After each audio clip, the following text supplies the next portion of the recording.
Shalom, हमें बताया गया है कि हम परमेश्वर के स्वरूप में बनाए गए हैं। हाँ, हमारे पास परमेश्वर की सांस और धरती का धूल दोनों है। मानव शरीर के मिट्टी के बर्तन में परमेश्वर द्वारा एक आत्मा फूंकी गई है। जब परमेश्वर ने मनुष्य को बनाया तो उसने उसे देखा और कहा, यह बहुत अच्छा है। लेकिन धरती के धूल की कमजोरी के कारण बहुत अच्छा होने का स्वभाव खो गया। भजनकार भजन 15 में उसके पहले वाक्य में कहता है, हे परमेश्वर, तेरे तंबू में कौन रहेगा? तेरे पवित्र पर्वत पर कौन बसने पाएगा? यह पवित्र तंबू के बारे में जो उल्लेख किया गया है उसे यरूशलेम में सिय्योन पर्वत पर बनाया जाएगा। परमेश्वर आज हमें चेतावनी दे रहे हैं। वह चाहते हैं कि हम अभी भी धरती के धूल के पीछे न भागें जो नष्ट हो जाएगी। हमारे शरीर और आत्मा हमारे प्राण से जुड़े हुए हैं। हमारे अस्तित्व का तीसरा पहलू जो हमारी भावना, हमारे विचार हैं। परमेश्वर ने हमें उसकी आराधना करने के लिए बनाया है ताकि जहां वह है वहां हम भी रहें। हम सब जानते हैं कि मनुष्य के पाप करने के बाद परमेश्वर के साथ संगति टूट गई। उस पाप ने शारीरिक और आध्यात्मिक नग्नता को उजागर किया, लेकिन परमेश्वर ने कभी हमारा साथ नहीं छोड़ा। बाइबल उत्पत्ति के 3 अध्याय उसके 21वें पद में हमें बताती है कि परमेश्वर ने आदम और हव्वा के लिए चमड़े के अंगरखे बनाए और उनको पहना दिए।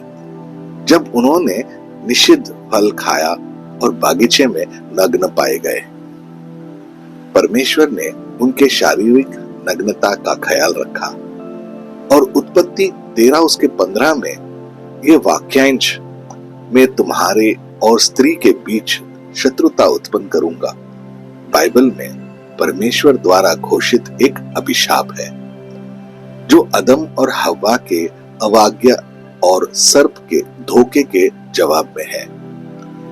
इस वचन को अक्सर प्रोटो इवेंजेलियम कहा जाता है, जिसका अर्थ है पहला सुसमाचार। परमेश्वर हमें वादा करते हैं कि यह हमारे लिए एक उद्धारकर्ता भेजेंगे। स्त्री के बीज के माध्यम से यीशु आए और सही जीवन जीने के लिए मनांक निर्धारित किए।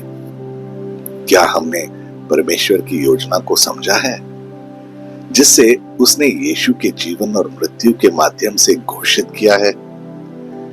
क्योंकि परमेश्वर चाहता है कि हम वापस वहीं पहुंचे जहां से अदन के वाटिका में यह सब शुरू हुआ था।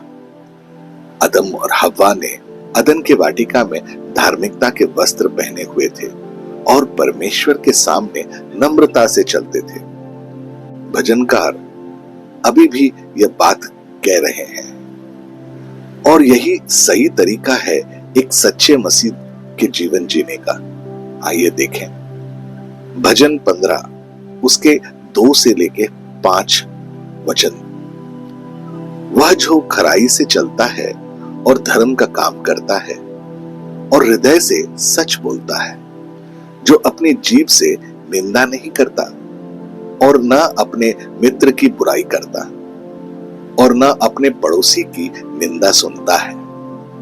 वह जिसकी दृष्टि में निकम्मा मनुष्य तुच्छ है और जो यहोवा के डरव्य का आदर करता है, जो शपथ खाकर बदलता नहीं चाहे हानि उठानी पड़े, जो अपना रुपया ब्याज पर नहीं देता और निर्देश के हानि करने के लिए घूस नहीं लेता।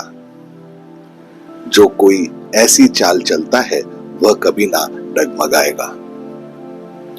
क्या हम प्रभु के गुप्त स्थान में होने के लिए उत्सुक हैं?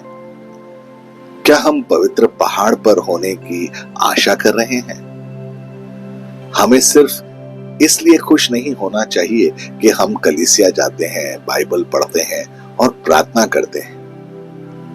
लूका रचित सुसमाचार उसका 10वां अध्याय उसका 20वां पद कहता है, तो भी इससे आनंदित मत हो कि आत्मा तुम्हारे वश में है, परंतु इससे आनंदित हो कि तुम्हारे नाम स्वर्ग पर लिखे गए। आइए प्रार्थना करें। दयालु और करुणामय प्रभु यीशु, आपने अपने वचन के जरिए सच्चे जीवन का रहस्य प्रकट किया है।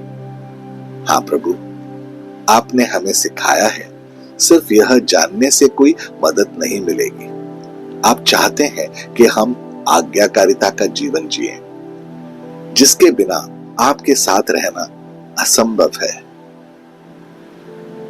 आपकी योजनाएं हमें समृद्ध बनाने की हैं, नुकसान पहुंचाने की नहीं। प्रभु यीशु, हमारी मदद करे कि हम अपने जीवन में उस पाप को देख सकें जो आपके साथ हमारे रिश्ते में बाधा डालते हैं। हमें स्वीकार करने, मन फिराने और आपकी क्षमा प्राप्त करने में मदद करें कि हम इसके लिए हमेशा तत्पर रहें। हमें हर दिन आपका अनुकरण करने और पवित्र जीवन जीना सिखाएं। जो हमसे कम भाग्यशाली हैं, हमें विनम्र होकर हमेशा उन लोगों की देखभाल करना सिखाएं। प्रभु यीशु, हमें आपके साथ गुप्त स्थान में रहना और आपके पवित्र पहाड़ी पर बसने का मार्ग बनाने के लिए धन्यवाद। आपकी उपस्थिति में रहना संभव है क्योंकि आप हम पर अपनी कृपा बरसा रहे हैं। यीशु, आपका धन्यवाद और आपके शक्तिशाली और अनमोल नाम में हम ये प्रार्थना करते हैं। आमीन और आमीन। अपने दिन की शुरुआत प्रभु यीशु से करें। सब्सक्राइब कीजिए, नोटिफिकेशंस ऑन रखिए और ये दैनिक भक्ति आपको रोज मिलेगी। धन्यवाद।